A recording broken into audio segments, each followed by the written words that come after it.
berada menemani Nabi dalam satu perjalanan. Sewaktu menunggang kenderaannya, tiba-tiba kenderaan baginda terjatuh. Lalu aku menyebut, celakalah syaitan. Jadi, tunggangan yang Nabi naik ni, binatang yang Nabi naik, tak disebutlah binatang ni sama ada kuda, ataupun unta, ataupun himar. Tak disebut. Cuma dalam hadis sebut dabbatuhu. Dabbah merujuk kepada binatang yang mempunyai 4 kaki. Binatang yang ditunggang. 3 tu lah kalau zaman tu. Sama ada kuda, unta ataupun himar, keldai. Jadi kenderaan yang Nabi naik ni tiba-tiba terjatuh. Bila mana terjatuh, lelaki yang menemani Nabi ni dia pun kata ta'isa syaitan. Maksud ta'isa syaitan ni ialah celakalah syaitan. Lalu Nabi mendengar perkataan tu dan Nabi kata la taqul ta'isa syaitan. Jangan menyebut celaka syaitan. Fa innaka idza qulta dhalika tadha'ama hatta yakuna mithla al-bait. Ini kerana bila mana kamu menyebut celakalah syaitan, syaitan itu akan berubah menjadi besar seperti sebuah rumah. Inilah hadis sebut. Okey. Tadha'ama syaitan hatta yakuna mithla al-bait. Jadi syaitan ni lagi kita celakakan dia, lagi besar dia. Ini yang disebut dalam hadis. Okey. Wa yaqul bi quwwati. Tetapi sebutlah dengan kekuatanku. Syaitan tu kata dengan kekuatanku, bukan sebut dengan kekuatanku. Maknanya bila mana kita sebut ta'isa syaitan, dia pun besar sehingga sebesar rumah. Lalu syaitan tu akan kata biquwwati, besarnya inilah dengan kekuatanku. Lalu Nabi pun kata walakin qul, akan tetapi katakanlah bismillah, iaitu sebut bismillah. Fa innaka idza qulta dhalik, sesungguhnya apabila kamu menyebut perkataan bismillah itu, tasaghara hatta yakuna mithla dhubab, maka syaitan itu akan mengecil sehinggalah menjadi sebesar lalat. Tengok hadis ni pengajaran dia apa yang dia sebut. Pertama, nama sahabat yang tidak dikenali tidak menjadi masalah, kerana semua sahabat Nabi adalah adil dan tidak berbohong. Dalam hadis ni, sahabat Nabi ni tidak disebut namanya siapa. Dalam istilah hadis dia panggil mubham, tak jelas. Mubham ni ialah satu watak ataupun satu orang yang tak jelas. Mubham dalam ilmu hadis kalau berlaku pada kalangan sahabat, maknanya sahabat tu tak dikenali, cuma sebut rajulun min ashabin nabi, satu orang lelaki daripada sahabat Nabi. Ia tidak memberi mudarat kepada status hadis tu. Maknanya kalau hadis tu dia sahih, perawinya selepas daripada sahabat, tabi'in sampailah kepada mana-mana perawi yang terdekat, maknanya semua perawi tu okey, walaupun sahabat tak tahu siapa, dia tak akan beri apa-apa kesan pada status hadis tu. Okay. Tapi kalaulah mubham itu berlaku selepas pada sahabat, contoh tabi'in, wa qala rajulun an Anas bin Malik, berkata seorang lelaki tak tahu siapa, daripada Anas bin Malik. Anas bin Malik sahabat Nabi. Tabi'in tu tak tahu siapa, dia dipanggil dengan rajulun. Okay. Yang ni boleh beri kesan kepada status hadis.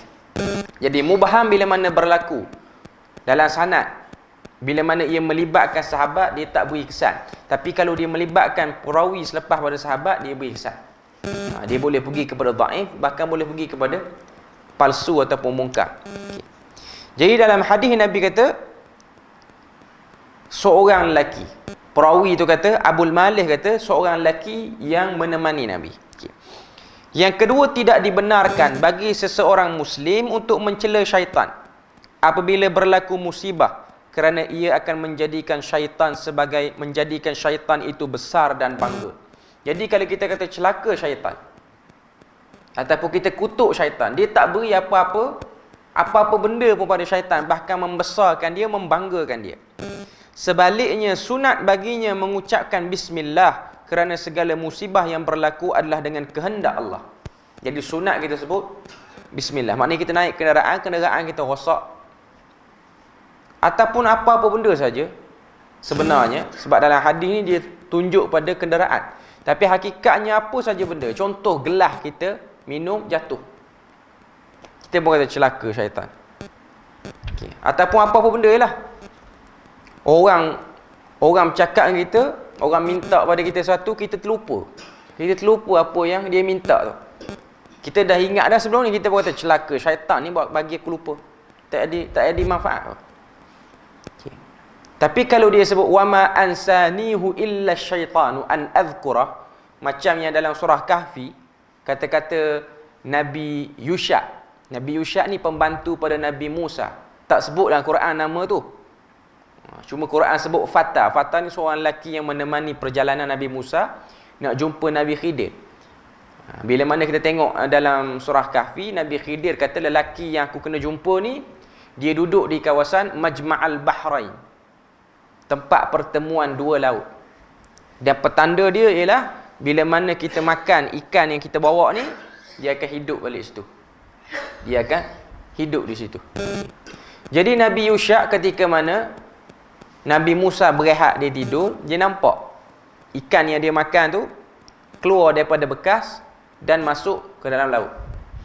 Yang orang duk panggil ikan sebelah hari ni. Di Mesir banyak. Tapi tak tahulah itu betul ke daripada riwayat Nabi Musa dulu. Okey. Jadi bila mana dia bangun, Nabi Musa meneruskan perjalanan dengan dia, dengan Yusha bin Nun. Sampailah satu waktu tu Nabi Musa berhenti nak makan. Buka-buka bekas makanan tu hilang, atau maknanya kurang seekor ikan. Baru Nabi Yusha bin Nun teringat apa yang dia tengok, sebab dia bajet nak beritahu bila mana Nabi Musa bangun. Dia tak teringat, syaitan lupakan dia. Dia pun sebut wama ansanihu illa syaitanu an azkurah. Tidak ada yang menyebabkan aku lupa melainkan syaitan. Tu tak apa, dia tak celakakan syaitan pun. Tu dia sebut je. Okay. Kita tengok kisah perjalanan Nabi Musa ni nak jumpa Nabi Khidir ni. Pertama, Tuhan tak sebut lokasi sebenar. Sehingga dalam Quran Allah Ta'ala kata amdiya huqubah, aku akan berjalan. Nabi Musa ni dia punya bersungguh, aku akan berjalan huqubah. Huqubah ni maksudnya puluhan tahun. Satu hukub, satu hikbun. Huqubah ni jamak, plural kepada perkataan haqbun ataupun hikbun. Satu haq maksudnya 100 tahun. Maknanya aku akan sanggup berjalan beratus-ratus tahun. Dan Tuhan beri petunjuk, okey, sini tempat dia. Apa yang akan berlaku di tempat ni. Okay. Syaitan punya nak gagalkan misi tu, kalau dia tak mampu jadikan Nabi Musa bertemu dengan Nabi Khidir, jadikanlah Nabi Musa, Nabi Khidir ni dia terpisah jauh. Tujuan dia nak lemahkan semangat Nabi Musa supaya tak bersemangat jumpa Nabi Khidir. Dalam riwayat sebut, bila mana Nabi Yusha makan, lepas tu keluar ikan tu dan dia berjalan masuk dalam air. Lepas tu Nabi Musa bangun, dua orang tu meneruskan perjalanan. Perjalanan daripada tempat ikan keluar tu hampir 100 ataupun 200 km. Maknanya dia kena patah balik. Lepas dah tahu tu kena patah balik situ. Okay. Tujuan dia apa? Nak bagi lemah semangat. Maknanya bila mana sampai situ, Nabi Musa pun dengar Nabi Yusha beritahu, sebenarnya tadi kita berhenti mula-mula tadi, situ dah keluar dah ikan. Situ Majma'al Bahrain. Okay. Dan ini ialah ujian bagi orang yang nak cari kebenaran ataupun nak ikut perintah Tuhan. Contoh kita nak mari kuliah ke mana-mana, nak pergi tempat-tempat yang ada manfaat lah. Dia banyak ujian ni.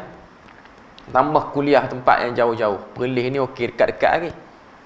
Kalau negeri lain, saya pernah kuliah di Terengganu, kita tersalah naik highway LPT.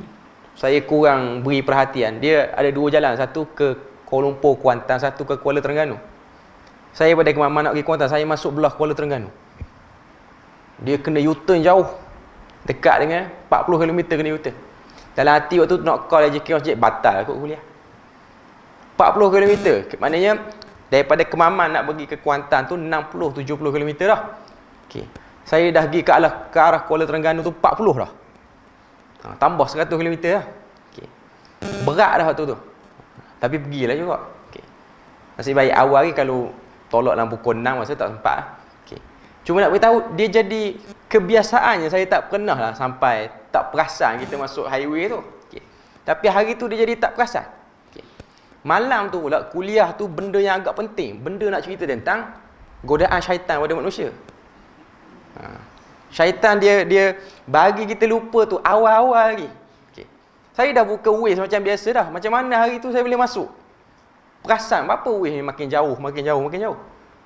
Rupa-rupanya masuk lorong lain. Okey. Masuk lorong yang kena U-turn jauh lah. Okey. Percubaan. Itu memang biasa. Hatta kita nak buka kuliah apa semua dalam internet apa semua, dalam telefon kita.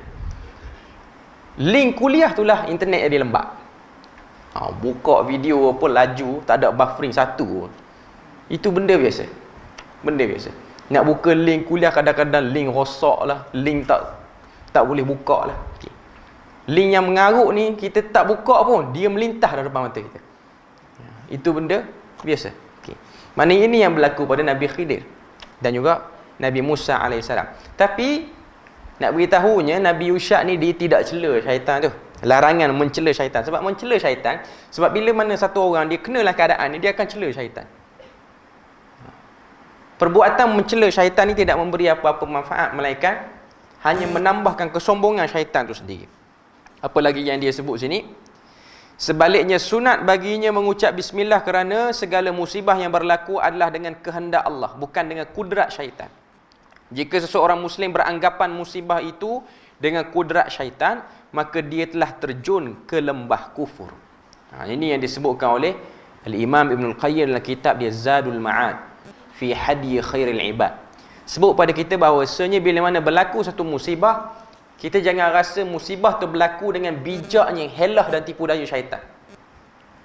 Tapi musibah tu berlaku dengan ketentuan Tuhan. Dan jangan kita beri apa-apa kredit pada syaitan untuk dia rasa hebat dan dia rasa bangga. Sebab mencela, sebab dia memang syaitan ni dia nak kita cela dia. Cela dia tu ada kebaikan pada dia. Okay. Seterusnya, jika seorang Muslim mencela syaitan bukan kerana anggapan syaitan penyebab musibah, ia tetap dilarang. Ataupun saja-saja, tak kena apa-apa pun. Saja duduk rumah, bodoh syaitan. Tak ada apa-apa.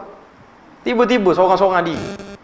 Pun benda macam tu, kita sebut, dia menyebabkan syaitan jadi rasa hebat. Sebab syaitan ni dia nak kita bercakap dengan percakapan tu. Dia nak kita keluar perkataan tu.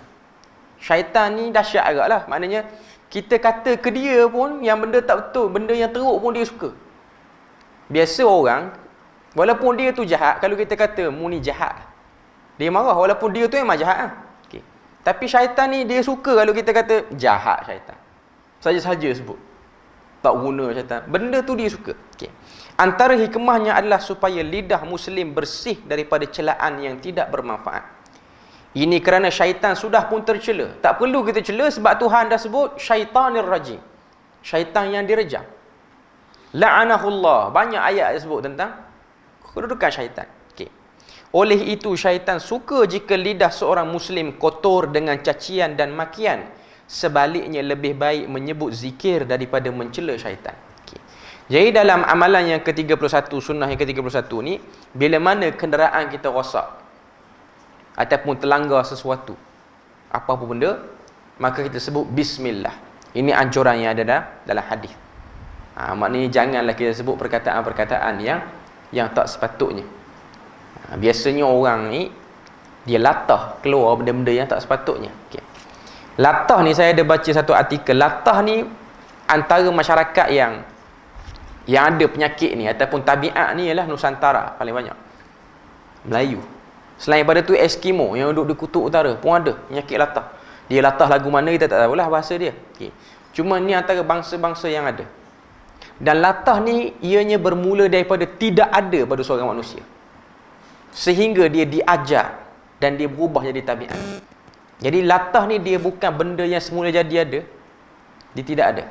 Melainkan kita ajar sikit-sikit. Lama-lama dia dah jadi kebiasaan. Maknanya latah yang keluar perkataan teruk, kalau sekadar terkejut biasa, itu umum lah. Okay. Maknanya latah dia keluar perkataan teruk. Saya pernah jumpa orang dah berumur, kawasan-kawasan negeri saya lah, selalu main kuliah saja. Orang suka usik dia. Dia akan latah. Latah dia tu saya kurang berkenan sebab dia sebut Muhammad Dajjal latah dia. Dia terkejut dia sebut Muhammad Dajjal. Saya beritahu pada dia kalau boleh stop sebut. Macam mana Muhammad Dajjal? Muhammad ni nur kepada sekalian manusia. Kita dajjalkan dia pula. Maknanya itu tabiat. Tabiat sebut benda tu. Okay. Selalu sebut. Tak tahu dah dia belajar pada mana. Mungkin daripada muda duk sebut lagu tu. Okay. Terbiasa. Sebab takut-takut ada kesan daripada percakapan tu. Takut jadi benda yang menyusahkan kita saat kita nak mati apa semua. Tapi dia boleh train diri dia untuk dia stop. Last kali saya tengok, sebelum saya main Perlis ni, dia tak terkejut lagu tu lah. Tak bunyi dah Muhammad Dajjal tu. Sebelum ni mungkin tak ada orang yang tegur. Jadi dia terbiasa, dia rasa seronok sebut lagu tu. Okay. Dia rasa biasa. Okay. Tapi elakkanlah kita ni, kalau nak ada penyakit latah tak perlu kot. Dia bukan benda yang semula jadi ada. Terkejut tu memang manusia akan ada. Okay. Cuma terkejut dan diajar dengan latah, itu tidak ada. Okay. Sekadar terkejut sahaja. Okay. Amalan yang ke-32, takbir dan tasbih dalam perjalanan.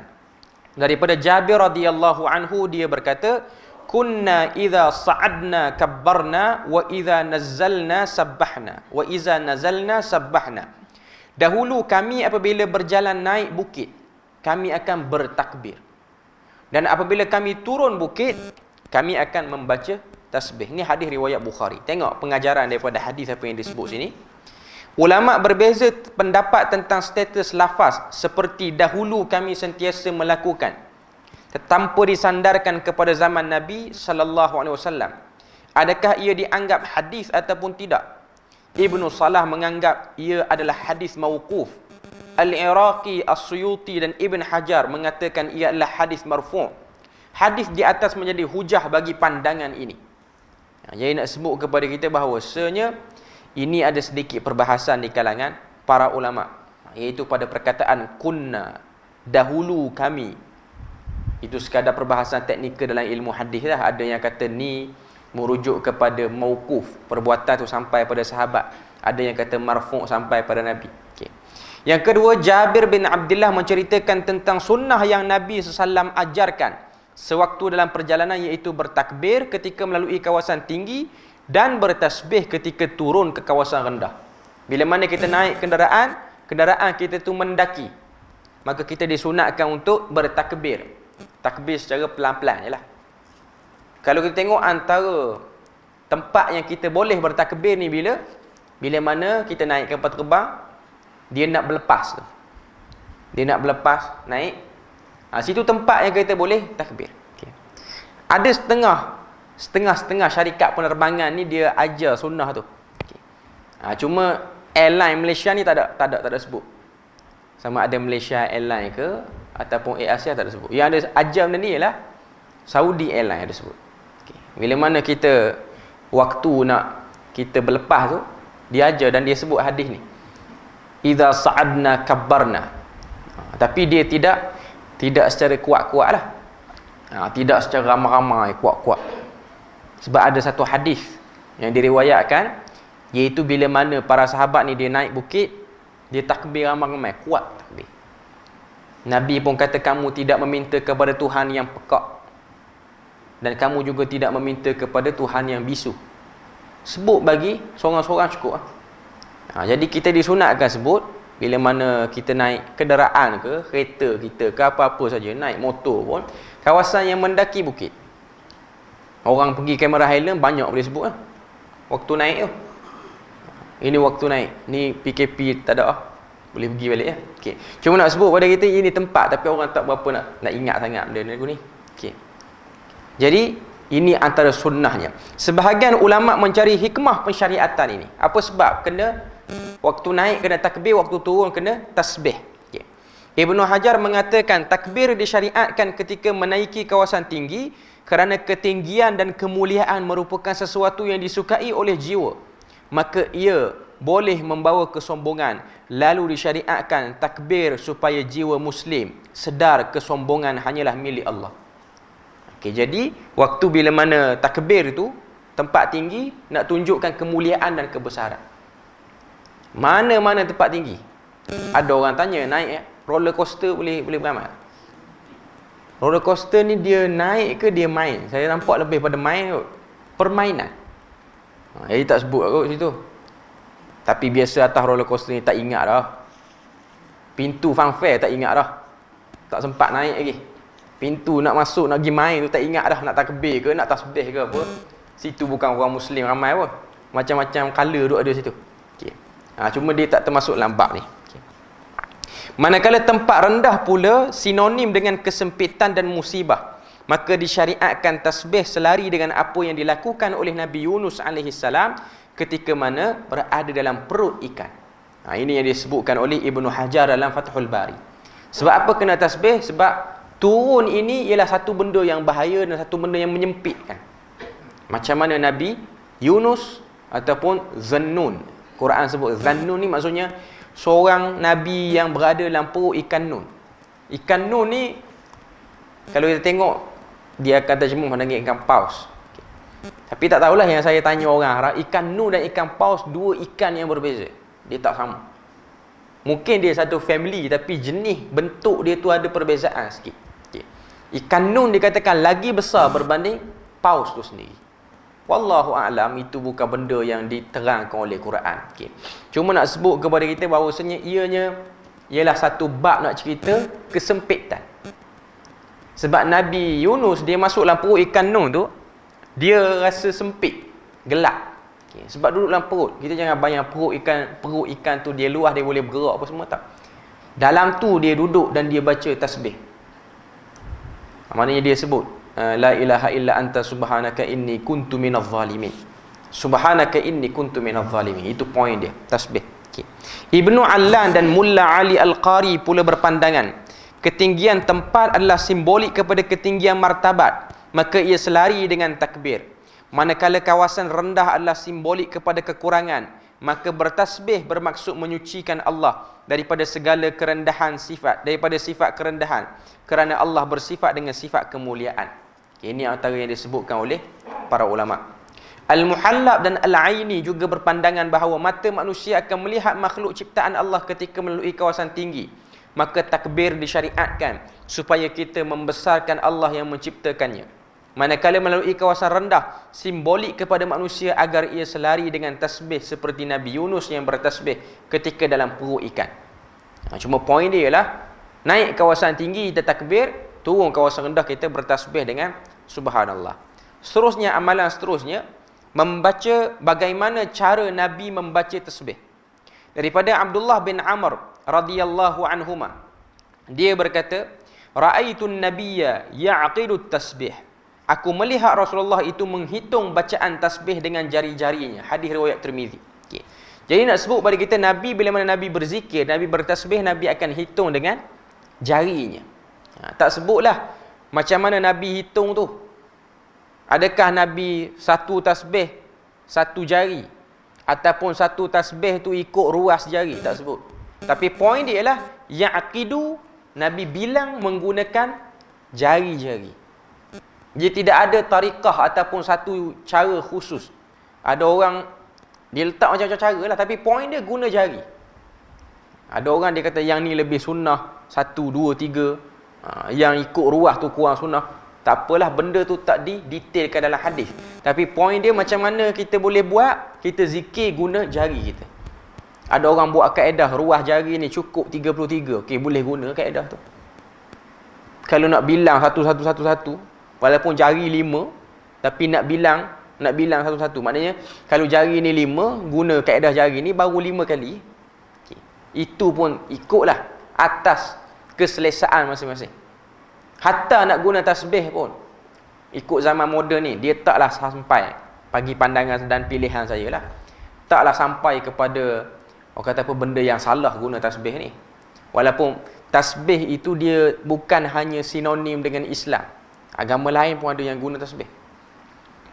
Kan orang duk bincang ataupun orang duk viral 2-3 minggu lepas isu tasbih gantung kat leher ni macam Sami Buddha. Boleh ke gantung tasbih panjang-panjang dekat leher ni? Okay. Wallahu a'lam, dari segi perbuatan Nabi dan para sahabat kita tak ada lah, sebab zaman Nabi memang tasbih tu Nabi pun tak guna. Okay. Tapi nak guna tasbih tak apa, tak ada masalah. Okay. Tapi elakkanlah kita ni tasyabbuh dengan mana-mana orang. Itu poin dia. Okay. Kalau kita tengok Buddha, dia memang dia gantung pun. Walaupun tasbih dia tak sama dengan tasbih kita. Tasbih kita tak ada lah besar-besar macam yang dia guna tu. Okey. Tapi elakkanlah benda yang orang boleh silap faham. Elakkanlah. Nak guna tasbih guna, tak ada masalah, tapi jangan orang kata apa menyebabkan orang tengok dan orang rasa macam kenapa dia buat macam tu. Tambah pula yang buat tu datang daripada orang-orang yang macam ustaz ke ataupun orang-orang alim pun semua. Nak guna tasbih guna, lepas pada guna letak dalam poket ke apa, tak ada masalah. Okey. Tapi kalau gantung lagu tu memang orang akan mengundang tanya. Sebab apa gantung lagu tu? Ataupun guna tasbih yang besar, tasbih yang panjang pun semua. Ikut, tak ada masalah pun. Cuma nak beritahu kepada kita, jangan menyebabkan orang jadi pelik dengan perbuatan tu. Okay. Terdapat perbezaan lafaz dalam hadis ini. Majoriti perawi meriwayatkan dengan lafaz ini. Manakala Muhammad bin Qudamah menambah lafaz dengan tangan kanan. Nabi akan bertasbih dengan tangan kanan. Tambahan lafaz ini menyanggahi riwayat majoriti perawi lain yang meriwayatkan hadis yang sama. Maka ulama hadis berbeza pandangan terhadap status lafaz tambahan ini. Sebahagian ulama hadis menerima tambahan ini sebagai sahih. Ini merupakan pendapat Al-Albani. Alasannya ialah Muhammad bin Qudamah seorang perawi yang dipercayai tambahannya dan dianggap sebagai ziyadatus thiqah. Manakala sebahagian sarjana yang lain beranggapan tambahan ini dhaif. Ini khilaf dalam bab periwayatan saja. Saya berpandangan bahawa lafaz ini adalah lafaz yang tidak sahih. Sebaliknya lafaz yang sahih ialah baginda mengira tasbih dengan tangannya. Maknanya ada riwayat kata dengan tangan kanan. Ada riwayat kata dengan tangannya. Tapi riwayat yang kata dengan tangan kanan tu, dia ada problem sebab ada suatu orang perawi nama dia Muhammad bin Qudamah. Dia ni thiqah. Tapi dia tu ada status yang berbeza di kalangan para ulama. Ada yang kata penambahan dia dengan tangan kanan tu disebut sebagai ziyadatus thiqah. Penambahan daripada perawi yang thiqah dan boleh dipercayai. Dia macam anjuran membaca surah Kahfi pada hari Jumaat. Perawi yang meriwayatkan hadis tu dia yang tambah hari Jumaat. Macam yang fatwa Perlis dia tarjihkan yang tu, ziyadatus thiqah. Okey. Ada sebahagian para ulama dia kata hadis tu tak sebut hari Jumaat pun. Bacalah hari apa pun. Tidak ada pengkhususan hari Jumaat. Tapi yang Perlis dia tarjih yang Jumaat tu. Sebab perawi tu masuk dalam perawi yang thiqah dan periwayatan atau penambahan dia tu diterima. Ini khilaf di kalangan para ahli hadis. Okay. Hadis ini menunjukkan bahawa mengira tasbih dengan jari tangan afdal kerana ia sabit daripada perbuatan Nabi. Yang afdal ialah guna jari tangan. Okay. Selain daripada tu, kalau kita tengok bilangan-bilangan yang ada di jari kita ni dia mudah dan kena dengan apa yang Nabi ajar. Kalau kita tengok dalam hadis, bilangan zikir yang Nabi ajar pada kita ni maksima 100 kali. Maksima 100 kali. Okay. Tapi yang banyak hadis sebut 33, 34 ataupun sebahagian riwayat 33. Maknanya subhanallah, alhamdulillah, Allahu akbar. Ini zikir yang umum. Okay. Tidak adalah riwayat lain yang cerita lebih daripada tu Nabi berzikir. Kalau Nabi istighfar pun 100 kali sehari, tak ada lah riwayat sebut sampai 1000, 2000, 3000. Saya nak sebut sini, zikir yang Nabi ajar ni dia bersifat universal, semua orang boleh buat. Orang muda boleh buat, orang tua boleh buat. Orang malas je payah nak buat. Okay. Nak sebut pada kita bahawa kalau malas bagi 10 pun dia rasa berat. Okay. Cuma nak beritahu 100 ni ialah angka yang minimum, tak banyak, tak sikit. Tapi ada orang, setengah-setengah orang dia minat dengan amalan yang pelik-pelik ni. Ada amalan suruh selawat sampai 5,5 juta. Nak buang saka. Orang duk share, betul kan amalan tu? Wallahu a'lam. Adalah selawat tu selawat ummi. Ada seorang penceramah. Dia kata cara nak buang saka ni selawat dengan selawat ummi. Allahumma salli ala Muhammadinil ummi wa ala alihi wa sahbihi wasallam. Baca berapa kali? 5,5 juta. Okay. Berapa tahun boleh habis? 3 ke 5 tahun. Itu amalan yang dia sebut lah. Dan dia kata dengan kita baca lagu tu dia akan menukarkan sel-sel yang ada saka dalam badan kita ni. Sedaplah cerita dia tu. Okay. Cuma nak beritahu ada kita macam-macam lah. Zaman kita ni macam-macam. Semalam saya ada hurai. Kebetulan ada bahas tentang manhaj akidah Ahlussunnah, bab ihsan, maqam Islam, iman, ihsan. Dia bila mana bahas bab ihsan ni, antara dalil yang digunakan oleh para ulama nak tunjuk ketinggian maqam ihsan ni ialah ayat 40 surah At-Taubah, cerita Nabi dengan Abu Bakar melakukan perjalanan hijrah ke Madinah. Sebelum sampai Madinah, Nabi akan bersembunyi. Kalau kita baca riwayat, Nabi bersembunyi di Gua Thawr. Gua Thawr. Dalam Gua Thawr tu, Nabi dan Abu Bakar saja ada 2 orang. Bila mana Nabi dan Abu Bakar ada 2 orang dalam tu, dia ada satu cerita Quran kata, Iznaini izhuma fil ghar iz yaqulu li sahibihi la tahzan innallaha ma'ana. Ketika mana 2 orang, Nabi dan Abu Bakar, berada dalam gua. Lalu Nabi kata kepada sahabatnya, iaitu Abu Bakar, la tahzan, jangan menangis, jangan sedih, Allah Ta'ala bersama dengan kita.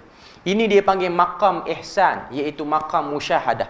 Macam yang Nabi sebut dalam hadis, an ta'budallah ka'annaka tarah fa innakum an ta'budallah ka'annaka tarah fa illam yakun yara fa innahu yarak. Itu hadis. Maknanya nak beritahu pada kita tentang rasa kita ni sentiasa bersama dengan Tuhan. Okay. Riwayat tu cerita Abu Bakar ni dia tengok kaki-kaki Quraisy di muka pintu gua. Dia tengok dia menangis. Nabi tanya sebab apa menangis? Takut. Takut sebab apa? Kalau Quraisy tu dia tundukkan pandangan dia, confirm dia nampak kita dalam gua. Riwayat Israiliyat dia banyak kacau sini. Pertama, sebelum cerita Nabi dan Abu Bakar dalam gua tu, pintu gua tu ada labah-labah buat sarang. Famous lah. Siapa jadi lambang mak hijrah pun. Kita tengok lambang mak hijrah yang negara kita, dia ada hijrah, lepas tu belakang tu sarang labah-labah. Ambil pada peristiwa tu lah. Ada disebut, tapi dari segi kesahihan dia tergantung. Yang labah-labah tu okey lagi. Lepas tu ada yang kata burung buat sarang tutup tapak kaki Nabi. Tapi sekarang ni tak ada lah tapak kaki tu, kalau ada sakang kat kaki cium situ. Okey. Okey. Tapak kaki tak ada lah. Okey. Lepas tu ada yang buat cerita cicak pun ada. Cicak bagi bunyi nak suruh Quraisy ni tengok dalam gua. Lepas tu duduk dalam gua tu, Abu Bakar perasan ada ular, ada satu lubang tu ada ular. Dia tutup dengan kaki dia supaya ular tu tak sengat Nabi. Tak patuk Nabi. Okey. Jadi ditutup, kaki dia yang kena patuk. Waktu itulah dia tak tahan, dia menangis sehingga jatuh air mata dia dekat Nabi. Lalu Nabi pun tanya, sebab apa? Sakit kena patuk ular. Di Israiliyat dia tak akan bagi kita nampak ke arah tu. Quran kata menangis tu sebab takut. Nabi kata jangan takut, Allah Ta'ala bersama kita. Quran nak cerita yang tu. Israiliyat dia bagi nampak ular, dia tak nampak yang tu. Okay. Tapi yang cerita suruh selawat 5,5 juta tu dahsyat lagi dia bagi. Dia kata sebab Abu Bakar kena patuk ular, sebab ular tu nak tengok muka Nabi, Abu Bakar blok dengan kaki dia. Dia kata lagu tu. Tuan-tuan boleh tengok video tu. Okay. Abu Bakar blok dengan kaki, jadi dia ular tu marah nak tengok Nabi. Dia patuk kaki Abu Bakar. Dia nak sebut mahabbatun Nabi tu sampai tahap tu. Tapi dahsyat lah. Maknanya kalau Israel dengar, Israel akan terima kasih dengan dia.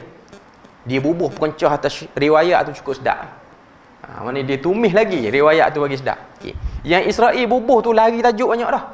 Dia bubuh banyak lagi. Okay. Nak sebut pada kita, ini antara benda-benda yang dia tak sebutlah riwayat tu dia ambil mana. Okay. Tapi itulah masalah dia. Bila mana kita nak terangkan ni, orang akan marah. Cuma nak cerita pada kita, bila mana orang dah biasa dengan riwayat ular tu, dia rasa kalau kita tak cerita, kalau kita hilangkan kewujudan ular, labah-labah tu, rasa macam hijrah ni kurang power. Itu. Padahal benda tu dah cukup pun. Benda tu dah cukup. Okay. Tapi dah terbiasa membesar dengan cerita lagu tu, dia akan nak dengar riwayat tu lah. Okay. Tapi riwayat tu ialah riwayat yang problem lah. Okay. Jadi nak sebut pada kita, itulah cara Nabi berzikir tak lebih daripada 100 kali, dan Nabi akan berzikir dengan kira dengan tangan. Okay. Seterusnya apa lagi yang disebut sini? Mengira tasbih dengan jari tangan ini afdal kerana jari jemari ini menjadi saksi pada hari kiamat nanti. Okay. Jadi afdal guna jari. Sabda Nabi SAW, alaikunna bit tasbih wat tahlil wat taqdis wa'qidna bil anamili fa innahunna mas'ulatun mustantaqatun wala taghfulna fatansainar rahmah. Kamu kena bertasbih, Nabi kata. Kamu kena bertahlil, iaitu mengucap la ilaha illallah. Kena bagi terjemah, takut faham lagu lain pula. Tahlil sini, bertahlil sini ialah la ilaha illallah sahaja. Wat taqdis, dan juga menyucikan Allah. Wa'qidna bil anamil, kiralah ia dengan anamil, iaitu hujung jari kamu, kerana ia akan ditanya oleh Allah dan akan diminta bercakap. Jari kita ni, kita baca surah Yasin, al-yawma nakhtimu ala afwahihim wa tukallimuna aydihim wa tashhadu arjuluhum bima kanu yaksibun. Pada hari dikunci mulut dan akan bercakaplah tangan dan kaki kamu. Tangan dan kaki akan menjadi saksi di mana kita buat, apa yang kita buat dengan dia. Okey. Wala taghfulna fatansainar rahmah, dan janganlah kamu melupakan diri ataupun leka diri daripada berzikir, kerana kamu akan melupakan Allah ataupun akan melupakan kamu daripada rahmat Tuhan. Maknanya berzikirlah dengan jari kita. Persoalan seterusnya ialah, adakah mengira tasbih dengan jari itu sunat dengan tangan kanan sahaja atau sunat dengan tangan kanan atau kiri sekaligus? Okey, ini pun ada perbahasan. Oleh kerana khilaf ulama dalam menentukan status tambahan lafaz ini, maka ulama berbeza pandangan tentang hukum mengira tasbih dengan tangan kanan. Okey, afdal tangan kanan ke tangan kiri kalau nak bertasbih? Adakah sunnah mengira tasbih dengan tangan kanan semata-mata, atau mengira tasbih dengan tangan itu sunnah tanpa dikhususkan kanan ataupun kirinya? Ulama berbeza pandangan mengenai isu ini kepada dua pandangan. Sebahagian ulama mengatakan sunat mengira zikir dengan tangan kanan. Ini yang disebutkan oleh sebahagiannya. Berdasarkan hadis riwayat Abu Qudamah daripada Muhammad bin Qudamah ni. Hadis riwayat Abu Daud daripada Muhammad bin Qudamah. Sebab dalam riwayat itu sebut tangan kanan. Dan hadis-hadis lain yang menunjukkan Nabi ni suka mendahulukan tangan kanan. Seperti mana Aisyah kata, Nabi ni yuhibbut tayammun fi kulli asya'ihi. Nabi suka dahulukan tangan kanan. Jadi afdal dengan tangan kanan. Sebahagian ulama pula mengatakan sunat mengira zikir dengan jari tangan kanan dan kiri, dua-dua.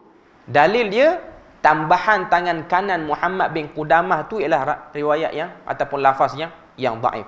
Lafaz yang sahih ialah Nabi berzikir dengan tangan, tak sebut kiri ataupun kanan. Okay. Manakala dalil lain yang mengatakan Nabi SAW suka mendahulukan anggota kanan, tidak boleh dijadikan hujah dalam kes ini, kerana hadis tersebut hanya bermaksud mendahulukan anggota kanan semata-mata. Sebab dia tak berkait dengan ibadah khususiah. Sebab ini ialah berkait dengan ibadah yang khusus. Saya cenderung kepada pendapat kedua ini kerana kekuatan dalil mereka. Bagaimana cara mengira zikir dengan jari? Sebahagian ulama mengatakan meletakkan hujung ibu jari di atas hujung jari jemari sambil mengira zikir. Jadi nak sebut pada kita, cara tu kita dah bahas tadi, apa-apa saja. Tapi dalam hadis sebut anamil. Anamil ni maksudnya hujung jari. Saya berpandangan hadis bilangan zikir ini ada yang menyebutkan hujung jari dan ada yang menyebutkan tangan. Selagi mana tujuan menggunakan tangan adalah untuk mengira apa sahaja daripada zikir, maka ianya termasuk daripada hadis ni. Jadi tak perlu kecoh lah isu ni antara hujung jari, sebab hadis memang sebut anamil. Anamil tu maksudnya hujung jari, maknanya ruas yang terakhir ni.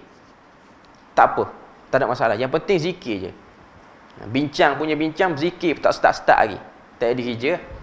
Ada orang ni dia bincang, dia bergaduh dulu awal.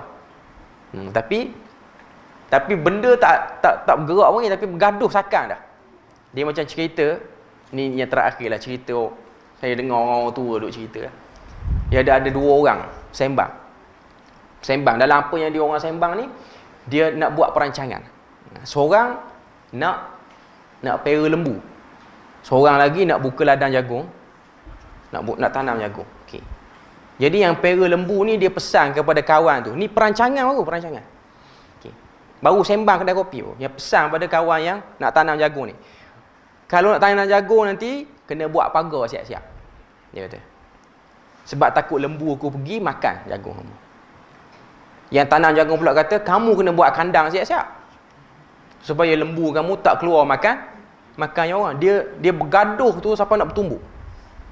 Orang pun datang ni, sebab apa bergaduh ni? Dia ni, lembu dia tak nak buat kandang, main makan jagung saya. Lepas tu yang lembu pula kata, dia pun tak nak buat pagar. Silap dia, sebab tu lembu saya makan. Orang tanya, mana lembu? Tak ada lagi, tak buat lagi. Tapi bergaduh macam ada. Mana jagung, mana lembu, tak ada lagi. Sembang ni baru. Tapi bergaduh tu macam ada dah. Jadi buatlah Daripada zikir-zikir tu buatlah dulu. Okey. Jadi setakat tu saja perbahasan kita pada pagi ini. Subhanakallahumma wa bihamdik asyhadu an la ilaha illa anta wa astaghfiruka wa atubu ilaik. Wassalamu